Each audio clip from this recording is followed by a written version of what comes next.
आणि आणिका मागो खावा, दुसऱ्यांच्याकडे जाऊन खायला मागू, जमणार नाही. मागायचं असेल तर आम्ही तुमच्याच पुढ्यात मागू.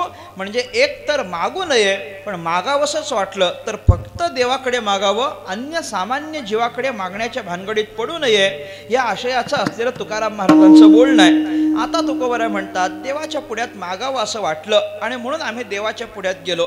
देवाच्या पुढ्यात गेल्यानंतर तुकाराम महाराज म्हणतात देवाला आम्ही विनंती करतो, आणि विनंती करून देवाच्या पुढ्यात मागणी केली. देवाच्या पुढ्यात का मागणी केली? देव देईल हे ठाऊक आहे. देवाचं आणि भक्ताचं हे जे नातं आहे ते संपूर्णपणे जे राहतं ते फक्त आणि फक्त विश्वासावर राहतं. देवावर भक्ताचा एवढा विश्वास असतो की आम्ही काही जरी मागितलं तरी देव देणार आणि देव देईलच, या विश्वासापोटीच आम्ही त्याच्याकडे मागतो की नाही मला सांगावं? आम्ही मागतो. आमचा विश्वास असेल तर आम्ही एकाच देवाकडे मागतो. ऐका, म्हणून मी जरा स्पष्ट बोलतो. आमचा विश्वास असेल तर आम्ही फक्त एकाच देवाकडे मागतो, आणि आमचा विश्वास नसेल तर आम्ही अनेक देवाकडे मागतो, अनेक देवाकडे. म्हणजे या देवाला नमस्कारा, त्या देवाला नमस्कारा, त्या देवाला नमस्कारा. म्हणजे माणसाचं तर असं पण आहे की या देवाकडे मागून बघू, 4-5 वर्षापर्यंत त्यानं नाही दिलं ना की देव बदलून बघायचा. इथपर्यंत लोक आता गेलेली आहेत. देव बदलून बघायचा, त्या देवानं तरी दिलं तरी मग चला त्या देवाला नमस्कार. असं चालत नाही. अंतःकरणामध्ये विश्वास एकाच देवाच्या बद्दल असला पाहिजे. भक्ताच्या अंतःकरणामध्ये जसा देवाच्या बद्दल विश्वास आहे तसा देवाच्या अंतःकरणामध्ये भक्तांच्या बद्दल प्रेमभाव आहे. आणि हा देव व भक्त यांचा जो अन्योन्य संबंध आहे तो फक्त विश्वासावर टिकून आहे. विठ्ठला विठ्ठला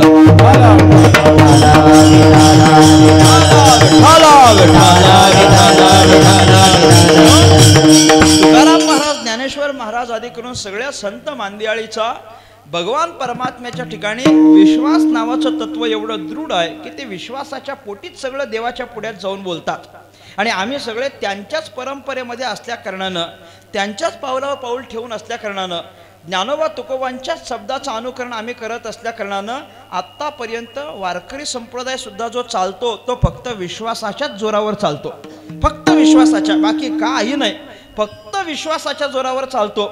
आणि म्हणून विश्वासाच्या जोरावरच मुंबईच्या महाराजाला तारीख दिली जाते, आणि विश्वासाच्या जोरावरच मुंबईचा महाराज 750 किलोमीटर अंतर पार करून इथं येत असतो. कशाच्या जोरावर सांगा ना मला? फक्त विश्वासाच्या जोरावर. दुसरं काय? फक्त शब्द दिला जातो, तुम्ही अमुक अमुक तारखेला यायचं. आम्ही शब्द दिला जातो, आम्ही अमुक अमुक तारखेला येणार आणि कीर्तन करणार. दुसरं काय मला सांगा?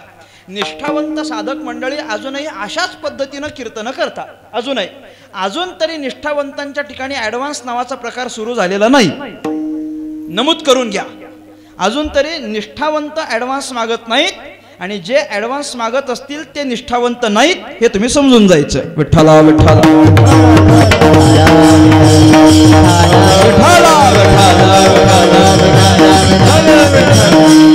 ही पद्धत नाही. वारकरी संप्रदायामध्ये मुळात ही पद्धत नाही. काय ॲडव्हान्स आणि काय ॲडव्हान्स वगैरे मागण्याकरिता तो काय तमाशा आहे काय? कीर्तन आहे ना ते. कीर्तन हा पूर्णपणे विश्वासाचा असलेला मुद्दा आहे. इथं विश्वासावर आलं जातं, तारीख दिली जाते विश्वासावर.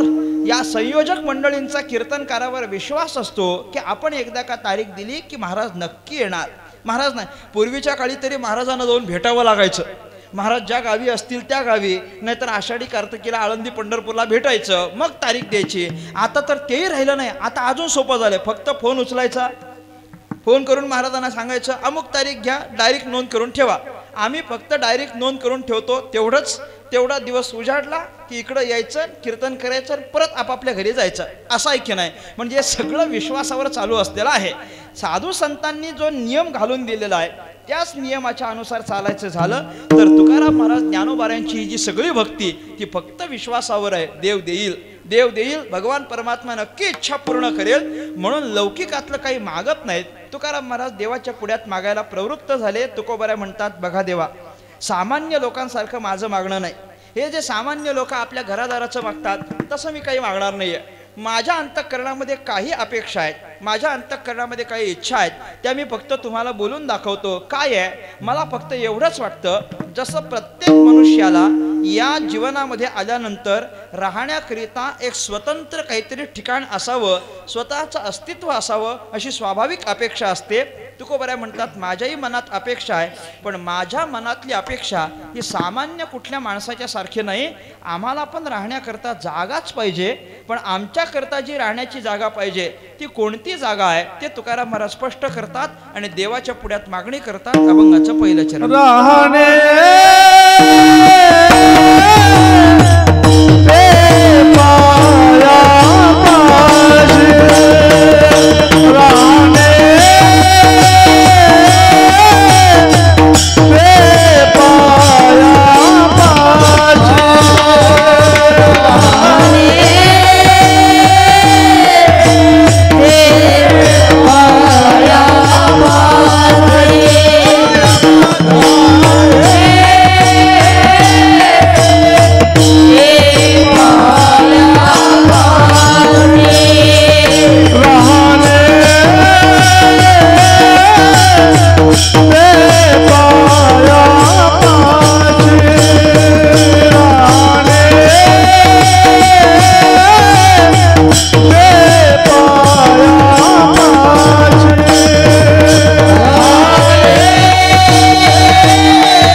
मागण्यासाठी प्रवृत्त झाले.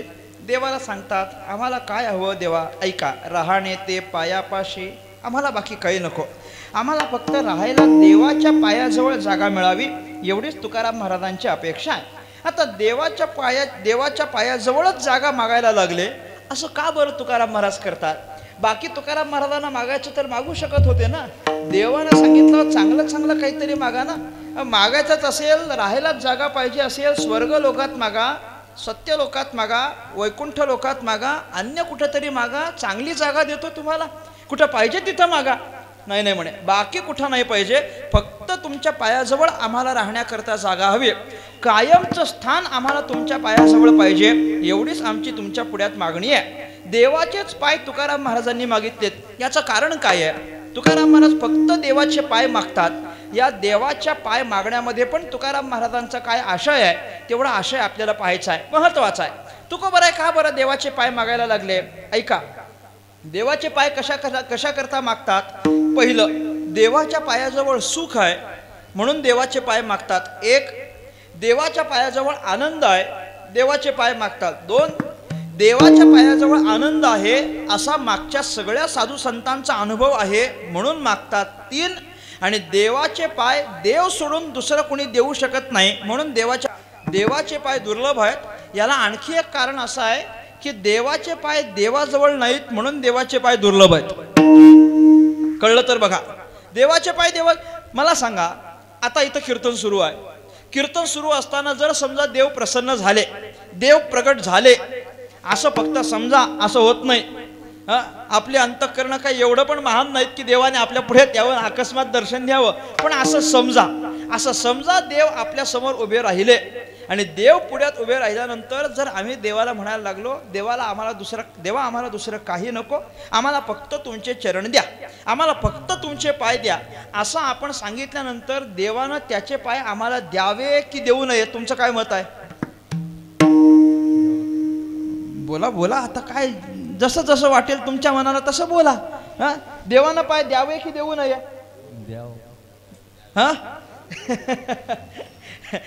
आत्मपरीक्षण केल्यानंतर देऊ नये हेच उत्तर येणार आहे, कारण आपण देवानं पाय द्यावे एवढे आपण पात्रतेचे झालेलो नाही। पण तरी जर समजा आम्ही म्हटलं की बाबा दिले पाहिजे चला, आणि देव पण म्हणायला लागला की बाबा ठीक आहे, तुम्ही माझ्याकडे मागता, मी पण द्यायला तयार आहे, मी पण माझे पाय नाही म्हणत नाही, मी पण माझे पाय तुम्हाला दिले असते, पण ते पाय जर माझ्या हातात असते तर दिले असते ना म्हटले, जर ते पाय माझ्याकडे नाहीतच तर देऊ कुठून तुम्हाला म्हटले? माझ्याकडे नाहीत म्हटले। मग देवाला विचारलं तुमच्याकडे नाही मग कोणाकडे आहे? मग देवानं आपल्याला सांगितलं पाय लक्ष्मीच्या हाती, लक्ष्मीच्या हाती, पाय लक्ष्मीच्या हाती, लक्ष्मीच्या हाती,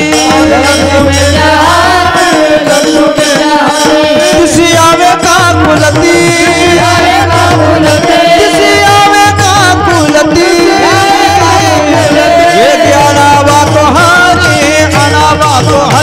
वेगी आणावा तो हरी मदतीला ते उद्धरी, वेगी आणावा तो हरी मदतीला ते उद्धरी। हो, काकड्यातलं चाल आहे। आपल्याला सांग गरुडाचे पायी ठेवी वेळोवेळा डोई, वेगी आणावा तो हरी मज दिना ते उद्धरी, पाय लक्ष्मीच्या हाती। पाय कुणाकडे आहेत? लक्ष्मीकडे आहेत। मग लक्ष्मीला जाऊन विचारलं आम्हाला तुम्ही देवाचे पाय देता का? लक्ष्मी म्हटली देता का म्हणजे काय, ते काय खवय का मागायला म्हटले? अरे मी देवाचे पाय मिळवले, त्याच्याकरता बरेच प्रयत्न केलेत, तेव्हा कुठं देवानं पाय दिलेत म्हटले? तसं तर देव माझ्याकडे ढुंकून बघायला तयार नव्हता। श्रीमद भागवतामध्ये समुद्र मंथन आहे, तुम्ही बघून घ्या कधीतरी। समुद्र मंथनाच्या प्रसंगामध्ये देवांनी आणि राक्षसांनी मिळून मंदराचल पर्वताचा आणि वासुकी नागाचा दोर केला आणि समुद्र मंथन केलं। त्यातून जेव्हा बरेच रत्न बाहेर पडले, एक रत्न बाहेर पडलं ती लक्ष्मी आहे। लक्ष्मी कुणाला मिळावी या अपेक्षेत राक्षस आणि देव दोघे म्हणायला लागले आम्हाला पाहिजे म्हणून। लक्ष्मी म्हणते की जो मला आवडेल मी त्याच्याच गळ्यात वरमाला घालणार आहे। हातात पुष्पमाला घेऊन लक्ष्मी माता निघते, सगळ्यांकडे बघते, प्रत्येकामध्ये काहीतरी उणीव आहे म्हणून तो नको नको म्हणून सांगायला लागले। हा चांगला आहे पण रागीट आहे म्हणून त्याच्या गळ्यात माळ नाही, हा चांगला आहे पण त्याचा वेश चांगला नाही म्हणून त्याच्या गळ्यात माळ नाही, हा चांगला आहे पण कधीच कुणाशी बोलत नाही म्हणून माळ नाही, वगैरे वगैरे काय काय उणीवा सांगितल्या। करता करता करता लक्ष्मी माता शेषशयनी भगवान परमात्म्यापर्यंत जाऊन पोहोचले। भगवान परमात्मा पहुडलेत आणि त्या भगवान परमात्म्याकडे पाहिल्यानंतर लक्ष्मी मातेला वाटायला लागलं की ही एकमेव व्यक्ती अशी आहे की मला हिला वरावंसं वाटतं, म्हणजे मी विष्णूच्याच गळ्यामध्ये माळ घालेन असं ती लक्ष्मी म्हणायला लागली। परंतु भगवान परमात्म्यानं लक्ष्मीकडे ढुंकून बघितलं नाही, अजिबात बघितलं नाही। लक्ष्मीकडे अजिबात बघितलं नाही तेव्हा लक्ष्मी प्रार्थना करते की काहीतरी माझ्यावर कृपा करा, माझा तुम्ही स्वीकार करा, माझा अंगीकार करा आणि माझ्यावर कृपा करा। तेव्हा भगवान परमात्म्याने लक्ष्मीला अधिकार दिला, पण फक्त पायाचाच अधिकार दिला। ज्ञानोबांनी त्याचं चिंतन करत असताना ती पाय धुवावयाच्या दैवा पात्र झाली असं म्हटलेलं आहे। म्हणजे लक्ष्मीला पात्रता आहे पण कसली? फक्त आणि फक्त पायाची. मग लक्ष्मी म्हणायला लागली, ते पाय मी एवढी मेहनत करून मिळवलेले आहेत, ते काय तुम्हाला असेच देऊ का म्हटले, त्याच्यामुळे मी तुम्हाला पाय देऊ शकत नाही. म्हणजे देवाचे पाय दुर्लभ का मानायचे, ते देवाकडे नसताना त्याचे अधिकार पूर्ण लक्ष्मीकडे आहेत, म्हणून आपल्याला देवाचे पाय दुर्लभ असे मानावे लागतात. बर, देवाचे पाय दुर्लभ किती दुर्लभ आहेत, तुकाराम महाराजांनी गोड सांगितलंय. देवाचे पाय किती दुर्लभ आहेत. या जगातल्या दुर्लभाच्या यादीतल्या सगळ्या गोष्टी एखाद्या माणसाला सहज शक्य होतील, पण देवाचे पाय मात्र सहजासहजी भेटत नाहीत. अशा प्रकारे तुकाराम महाराजांनी सांगितलंय की नाही. सोन्याचे पर्वत करविती पाषाण, सोन्याचे पर्वत करविती पाषाण, सोन्याचे पर्वत करविती पाषाण, सोन्याचे पर्वत करविती पाषाण, सोन्याचे पर्वत करविती पाषाण, सोन्याचे पर्वत करविती पाषाण, सोन्याचे पर्वत करविती पाषाण, सोन्याचे पर्वत करविती पाषाण. अवघे कल्पतरू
सोन्याचे पर्वत करविती पाषाण.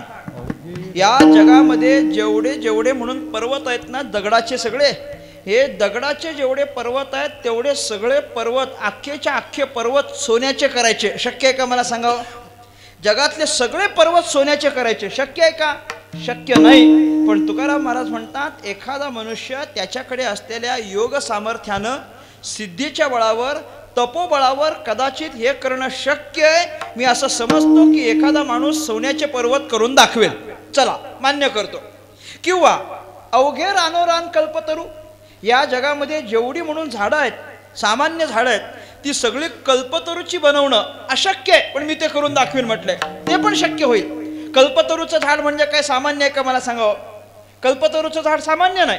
कल्पतरूच्या झाडाचं विशेष महिमान आहे. काय आहे, कल्पतरूच्या झाडाखाली फक्त बसायचं, कल्पतरूच्या झाडाखाली फक्त बसायचं आणि बसल्यानंतर अंतःकरणात फक्त इच्छा करायची, जी इच्छा कराल ती इच्छा तुमची पूर्ण होईल. कल्पतरूच्या झाडाचं विशेष आहे, काही करायचं नसतं, फक्त झाडाखाली बसायचं आणि इच्छा करायची, ते झाड तुमची इच्छा पूर्ण करतं. कल्पतरूच्या झाडाखाली बसून इच्छा करायची आणि ते झाड इच्छा पूर्ण करतं. फक्त पुढचं वाक्य सांगतो ते ऐकून जा. दुर्दैवानं कल्पतरूचं झाड मृत्यूलोकात नाही. एवढं ऐकून जा, नाही तर कीर्तन संपल्यावर जाता जाता शोधाल. कल्पतरूचं झाड असं मिळणार नाही, कारण कल्पतरूचं झाड इथं मृत्यूलोकात नाही. कल्पतरूचं झाड मृत्यूलोकात नाही, कल्पतरूचं झाड स्वर्गात आहे. कल्पतरूची झाडं मृत्यूलोकात नाही आहेत, ती स्वर्गात आहेत. मृत्यूलोकात शोधलं तरी कल्पतरूचं झाड मिळत नाही, ते स्वर्गात आहे. कल्पप्रमाण सोडा, ज्ञानोबाऱ्यांचं सोडा.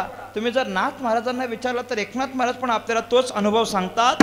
आपलं मन, आपलं अंतःकरण देवाच्या पायाजवळ गेलं की आपल्याला आनंदाची प्राप्ती होत असते. फक्त त्याच्याकडे आपण गेलो पाहिजे. मग त्याच्याकडे गेल्यानंतर आपल्याला आनंद नक्कीच मिळतो ना. तुकाराम महाराजांनी तो आनंद बोलून दाखवला की नाही. अवघे त्रैलोक्य आनंदाची आता, अवघे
त्रैलोक्य आनंदाची आता. आता आता म्हणजे कधी चरणी जगन्नाथा चित्त ठेले, आता अवघेची त्रैलोक्य आनंदाचे.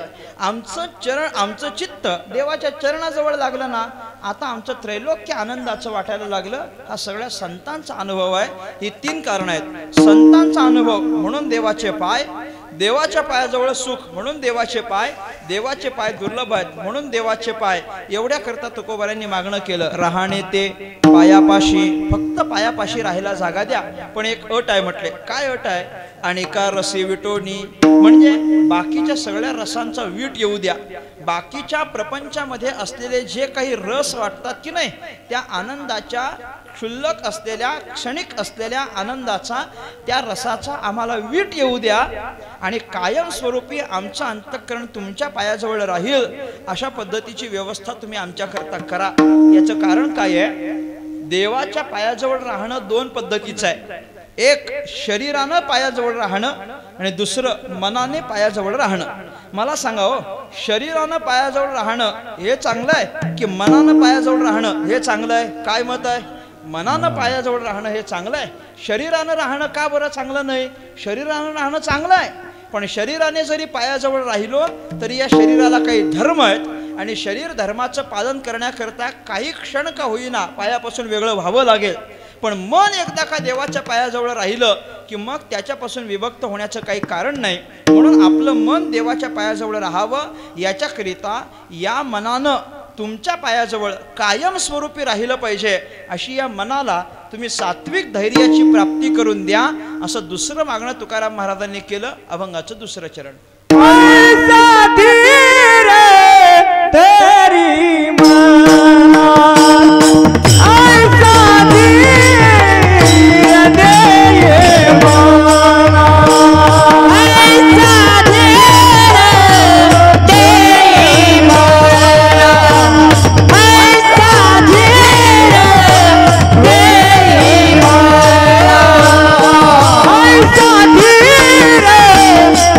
Yeah.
सर्वसाधारण क्रिया, त्या क्रियेला कारण जर कुणी असेल तर ते आपलं मन आहे. मन हे सर्वसाधारण कारण आहे.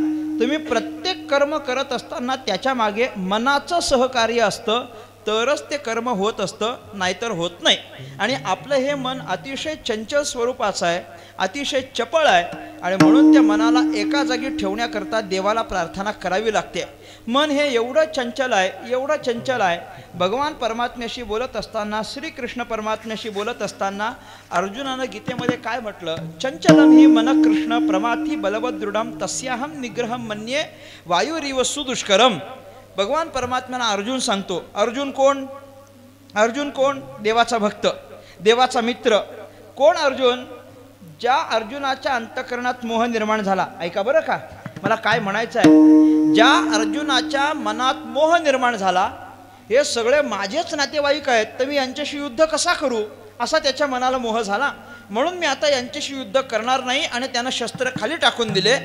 या अर्जुनाच्या मनात निर्माण झालेला मोह घालवावा याच्याकरिता अर्जुनाला श्रीकृष्ण परमात्म्यानं गीता सांगितली. बरोबर की नाही? सांगितली. कुठं सांगितली? रणांगणावर. कधी सांगितली? कुरुक्षेत्रावर जेव्हा युद्ध सुरू होणार होतं. सुरू झालेलं नाही, सुरू होणार आहे. एक एक योद्धे येत चाललेले आहेत. प्रत्येक योद्धा येत असताना त्याचे वाद्य वाजवत येतो. मग ढोल असतील, ताशे असतील, नगारे असतील, वाजवत सगळं सैन्य आवाज करत येतात. असं प्रत्येकाचं वेगळं सैन्य. हे सगळं सैन्य त्या ठिकाणी येत आहे. त्याचा मोठा गदारोळ आहे. आणि एवढ्या गदारोळात श्रीकृष्णानं अर्जुनाला गीता सांगितली. आणि गदारोळात सांगितलेली गीता त्या अर्जुनाला कळली. ऐका, मला काय म्हणायचं आहे. गदारोळात सांगितलेली गीता अर्जुनाला कळली, तरी पण तो अर्जुन देवाला म्हणतो चंचलम ही मन कृष्ण. म्हणजे माझं मन कसं आहे? चंचल आहे. एवढ्या गोंधळात गीता ऐकून कळली, तरी पण तो म्हणतो माझं मन कसं आहे? चंचल आहे. मग आता असं जर अर्जुन म्हणत असेल तर आपल्या मनाचं कुठं लावायचं सांगावं? 2 तास शांततेत कीर्तन होतं, तरी पण आपल्या मनाला महाराजाचे शब्द पटत नाहीत. मग आपल्या मनाची काय व्यवस्था करायची सांगा ना. हो, आम्ही फक्त दिसतो, आम्ही कीर्तनात बसतो, पण आम्ही कीर्तनात असल्यानंतर आमचं फक्त शरीर कीर्तनात असतं, आमचं मन मात्र कीर्तनामध्ये समोर तरी नसतं. म्हणू नका, नसतं तर नसतं बाबा. आपलं मन कुठं असेल त्याचं काही सांगता येत नाही. आपलं मन कसं आहे? चंचल आहे, चपळ आहे. तुकाराम महाराजांनी गोड म्हटलेलं आहे, बहुत चंचल चपळ जाता येता न लगे वेळ. आमचं मन कसं आहे? चंचल पण आहे आणि चपळ पण आहे. या मनाच्या 2 अवस्था सांगतो आणि पुढच्या चरणाकडे जातो. मन कसं आहे म्हणे? चंचल आहे आणि चपळ आहे. ज्या अर्थी तुकाराम महाराज 2 शब्द वापरतात, चंचल आणि चपळ, म्हणजे त्या दोघांचा वेगळा अर्थ असला पाहिजे. हे तुम्ही ध्यानात घ्या. काय वेगळा अर्थ आहे? चंचल म्हणजे काय, चपळ म्हणजे काय? मी एका वाक्यात तुम्हाला सांगतो. चंचल म्हणजे काय आणि चपळ म्हणजे काय? एका वाक्यात बोलायचं झालं, हातात घेतलेलं काम. ऐका बरं, हातात घेतलेलं काम पूर्ण करून दुसऱ्या कामाकडे जाणं याला चपळ म्हणतात. आणि हातात घेतलेलं काम अर्धवट टाकून दुसऱ्या कामाकडे जाणं याला चंचल म्हणतात. सोपं आहे, फार सोपं. हातात घेतलेलं काम पूर्ण करून मग दुसऱ्या कामाकडे जाणारा चपळ म्हणायचा. आणि हातात घेतलेलं काम तसंच अर्धवट टाकायचं आणि दुसऱ्याकडे जाणारा हा चंचल आहे. आमचं मन चंचल पण आहे, आमचं मन चपळ पण आहे. पण त्याला जर तुम्ही धैर्य प्रदान केलं तर तो चपळ होईल, म्हणजे काम पूर्ण करून दुसऱ्या कामाकडे जाईल, किंबहुना तो दुसरीकडे जाऊच नाही अशी आमची इच्छा आहे. आणि या मनाचा तो चांगला स्वभाव आहे. या मनाचे एक निके जे दिसे गोडाची या ठाई सोके, ज्ञानोबाराय म्हणतात. या मनाची एक गोष्ट चांगली आहे, एखादी गोष्ट जर या मनाला आवडलीच तर आवडलेल्या गोष्टीच्या ठिकाणी हे मन रमतं आणि परत तिथून येत नाही. लाचावले मन लागल इसे गोडी, ते जीवे न सोडी ऐसे झाले. एकदा का त्या मनाला आवडलं की मग ते मन कसं असतं? ते मन त्या विषयाच्या ठिकाणी लागलं की परत माघारी येत नाही. ही त्या मनाची स्थिती होते. म्हणून त्या मनाला तुम्ही सात्विक धैर्य द्या. ते धैर्य तुम्ही जर दिलं तर आमचं हे मन कायम तुमच्या पायाजवळ राहील, अशी आमची तुम्हाला काय आहे? विनंती आहे. नारायणा विनवितो, हे विनंती आम्ही तुम्हाला करतो. अनेक ठिकाणी तुकाराम महाराज विनंती करतात, करो नि विनवनी पायी ठेवितो माथा, परिसावी विनंती माझी पंढरीनाथा विनंती आहे. देवाला विनंती केली आणि सांगितलं की तुमच्या पायाजवळ आम्हाला राहायला जागा द्या. अजून तुकाराम महाराज म्हणतात की आणखी एक मागणं तुमच्याजवळ आहे देवा. काय? एकदा का तुमच्या पायाजवळ आमच्या मनाला राहायला जागा दिली की आणखी एक अपेक्षा आहे, आमच्या अंतःकरणामध्ये येऊन तुम्ही राहा. कारण अंतःकरणामध्ये आलात की मग बाकीचे विकार अंतःकरणामध्ये राहत नाहीत, त्यांचा आपोआप नाश होतो. अभंगाचं तिसरं अंतरी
आणि का नाशकारण तुम्ही आमच्या अंतःकरणामध्ये येऊन राहा. का?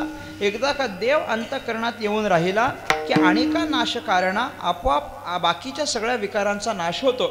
मग बाकीचे इथं राहत नाहीत. तुका म्हणे देह भरीला विठ्ठले काम क्रोधे केले घर रीते, आपोआप ते सगळे निघून जातात म्हटले. मग कुणी राहत नाही. याच्याकरता देवानं आमच्या अंतःकरणात येऊन राहावं ही एक अपेक्षा तुकाराम महाराज करतात. आणि पुढे तुकाराम महाराज म्हणतात, तुका म्हणे शेवटीचे वाटे साचे राखावे. ऐका, तुका बरं देवाला म्हणायला लागले, एक शेवटची तुम्हाला विनंती आहे. काय विनंती? एवढीच विनंती आहे की शेवटीचे वाटे साचे राखावे. शेवटीचे वाटे राखावे म्हणजे देवा एकच विनंती आहे की शेवटच्या क्षणाला तुम्ही आमचं रक्षण करा, बाकी आम्हाला काही नको. इतरत्र वेळेला आमचं रक्षण नाही केलं तरी चालेल, पण शेवटी मात्र तुम्ही आमचं रक्षण करा. सगळ्या भगवत भक्तांची हीच मागणी आहे. श्रीमद भागवतामध्ये तुम्ही पहा किंवा महाभारताचा आधार घ्या, जेव्हा भीष्माचार्य शरपंजरी पडतात की नाही, भीष्माचार्य जेव्हा त्या बाणाच्या शय्येवर पडतात, अगदी मरण समोर दिसायला लागतं, तेव्हा भीष्माचार्यांनी देवाच्या पुढ्यात एकच प्रार्थना केली आहे देवाला. काय? देवाला सांगितलं, देवा काहीच नको, फक्त आत्ता पण तुम्ही माझ्याकरता धावून नाही आलात तरी चालेल, फक्त माझे प्राण जेव्हा या शरीरातून निघून जातील की नाही त्या क्षणाला तुम्ही माझ्या डोळ्यासमोर राहिला पाहिजेत, एवढीच फक्त मागणी करतो, बाकी काही नको. का बरं असं आहे? कारण अख्ख्या आयुष्यात देव आठवेल कदाचित, पण मरताना देवच आठवेल असं काही सांगता येत नाही. आणि मरताना देव आठवला पाहिजे.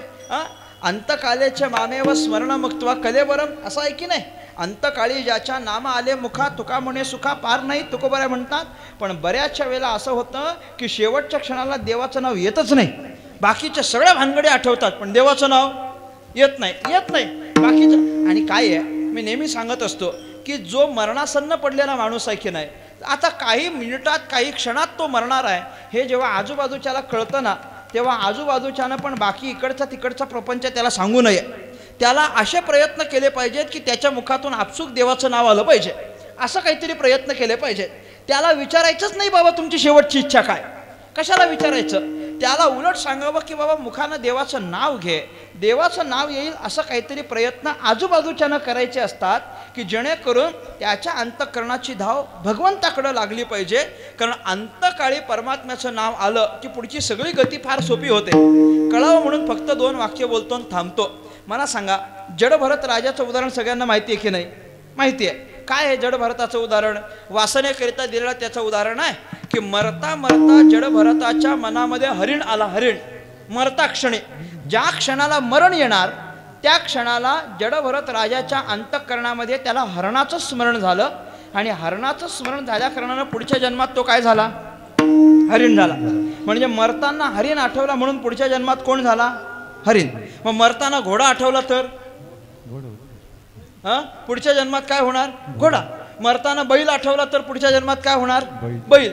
आणि मरताना देव आठवला तर देव होणार ना. देवाची होईन म्हणती ते होती, तुकोबाराय म्हटले. मरताना जर देव आठवला तर देव पण होण्याची शक्यता आहे, पण आठवला तर ना, आठवला तर. आणि त्याच्याकरता देवाला प्रार्थना करावी. मरता मरता फक्त म्हणजे शेवटच्या क्षणाला तुम्ही आमचं रक्षण करा. तुकोबाराय म्हणतात वाटे साचे राखावे. शेवटी शेवटी तुम्ही आमच्याकडे लक्ष द्या, बाकी आम्हाला काही अपेक्षा नाही. 2 पद्धतीची तुकाराम महाराजांची देवाच्या पुढ्यात मागणी आहे बरं का. एका ठिकाणी तुकाराम महाराज म्हणतात हेची दान देगा देवा तुझा विसर न व्हावा. म्हणजे काय? तुकाराम महाराज देवाला म्हणायला लागले, देवा असं काहीतरी दान द्या की जेणेकरून मला तुझा विसर नाही झाला पाहिजे. ऐका बरं का, 2च वाक्य. मला तुझा विसर नाही झाला पाहिजे. आता मला तुझा विसर नाही झाला पाहिजे याच्यामध्ये विसर न होण्याची जबाबदारी कोणावर आली? देवावर. बरोबर, देवावर आली. पण मला नाही झाला पाहिजे ना. आधी शब्द काय वापरलाय? मला. तुझा विसर नाही झाला पाहिजे पण मला, म्हणजे अर्धी जबाबदारी त्यात माझी पण ठरते आणि मग अर्धी जबाबदारी देवाची ठरते. तुकाराम महाराजांना वाटायला लागले हे जरा कमीच मागितलं आपण. मला तुझे विसर नाही पडला पाहिजे हे जरा कमीच मागितलं. म्हणून तुकाराम महाराज त्याच्यामध्ये सुधारणा करतात आणि नंतर तुकोबाराय म्हणतात शेवटची विनवणी संत जनी परिसावी विसरतो न पडावा माझा देवा तुम्हासी. म्हणजे आता देवाला असं मागायला लागले काय? देवा असं काहीतरी करा की जेणेकरून तुम्हाला माझा विसर नाही पडणार. म्हणजे काय झालं? आता ही जबाबदारी पूर्णपणे देवावरच गेली. तुम्हाला माझा विसर नाही झाला पाहिजे. असं का बरं? असं एवढ्या करता जीवन जगताना आपण जर देवाला विसरलोच, ऐका बरं, जीवन जगताना आपण देवाला विसरलो, देवाचं काही बिघडत नाही. देवाचं काहीच बिघडत नाही. आपण जर त्याला विसरलो ना, देवाचं काही बिघडत नाही. पण जर समजा आपण जीवन जगत असताना देव एखाद्या दिवशी आपल्याला विसरलाच, समजा ना, फक्त देव आपल्याला विसरलाच, आपलं काय शिल्लक राहील? हो, काही शिल्लक राहणार नाही. म्हणून देवाला प्रार्थना करावी की तुलाच माझा विसर नाही पडला पाहिजे, असं काहीतरी कर. हे बऱ्याचशा वेळेला असं जेव्हा आता जसं मंदिरात कीर्तन आहे की नाही, तसं मंदिराच्या समोर जेव्हा कीर्तन असतं ना, तेव्हा एक मोठा वादाचा मुद्दा असतो. आमच्याकडे तरी आहे. एक मोठा वादाचा मुद्दा असतो. काय? नेमका कीर्तनकाराची पाठ देवाकडे असावे की कीर्तनकाराचं तोंड? ही मोठी एक शंका असते. म्हणजे कीर्तनकाराचं तोंड झालं तर श्रोत्यांची पाठ होते आणि श्रोत्यांचं तोंड जर देवाकडे झालं तर कीर्तनकाराची पाठ होते. मग नेमकं काय करावं ही मोठी शंका आहे. देवाकडं पाठ होऊ नये, आपण देवाकडं पाठ करायची नाही असं म्हणतो की नाही? आपण म्हणतो. माझा भाऊ नेहमी एक वाक्य म्हणतो आमच्या चर्चेत. भाऊ मला सांगत असतो, आम्ही बोलता बोलता तो म्हटला, अरे म्हणे एवढा वादाचा मुद्दा करायची गरजच काय? वाद काय करायचा त्याच्यामध्ये? अरे आपण देवाकडं पाठ केली काय आणि नाही केली काय, देवाचं काही बिघडत नाही. पण देवानं जर आपल्याकडं पाठ फिरवली तर मग मात्र आपलं सगळं संपलं म्हटले. असे प्रयत्न करावे की देवानं आपल्याकडं पाठ नाही फिरवली पाहिजे. आपली देवाकडं पाठ झाली, देव समजून घेतो. म्हणजे आपल्याला देवाचा विसर पडला, देव समजून पूर्ण विराम देतो. या समस्त सप्ताहाच्या माध्यमातून आपण जी काही सेवा केली आहे त्या सेवेच्या प्रित्यर्थ देवाच्या पुढ्यात, संतांच्या पुढ्यात मागण्याचा असलेला आजचा दिवस आहे. म्हणून आपण देवाच्या पुढ्यात आणि संतांच्या पुढ्यात मागावं. आणि आपण जर आज आपल्या स्वामींच्या समोर उभे असू तर आपल्या सद्गुरुनाथांच्या पुढे आपल्याला एकच मागणी करता येते. काय? आपल्या सद्गुरुनाथांच्या पुढ्यात जावं, हात जोडून त्यांना विनंती करावी आणि त्यांना एकच सांगायचं काय? राहणे ते पायापाशी. आणि का रसे विटोनी अन्य काही नको, तुमच्या पायाजवळ आम्हाला राहण्याकरिता जागा मिळावी, बाकी प्रपंचातल्या रसाचा वीट यावा, भगवान परमात्म्याच्या चरणाजवळ भगवान परमात्म्यानं ठेवावं, अंतःकरणात त्यानं येऊन वास करावा आणि शेवटच्या क्षणाला रक्षण करावं, अशा पद्धतीची मागणी देवाच्या पुढ्यात केली पाहिजे. बाकी इकडचं तिकडचं बाकी प्रपंचातलं फलकट काहीतरी देवाच्या पुढ्यात मागू नये. हाच तुकाराम महाराजांचा या अभंगाचा आशय आहे, जो तुमच्यासमोर मांडण्याचा प्रयत्न केला. झालेली ही सेवा सद्गुरुनाथांच्या चरणी समर्पित करून सेवेला पूर्ण विराम देतो. उपस्थित समस्त आत्नूर ग्रामस्थ आणि परिसरातून झालेला भाविक तुम्हा सगळ्यांचे अनेक आभार व्यक्त करतो. इथपर्यंत येण्याचा योग ज्यांच्या माध्यमातून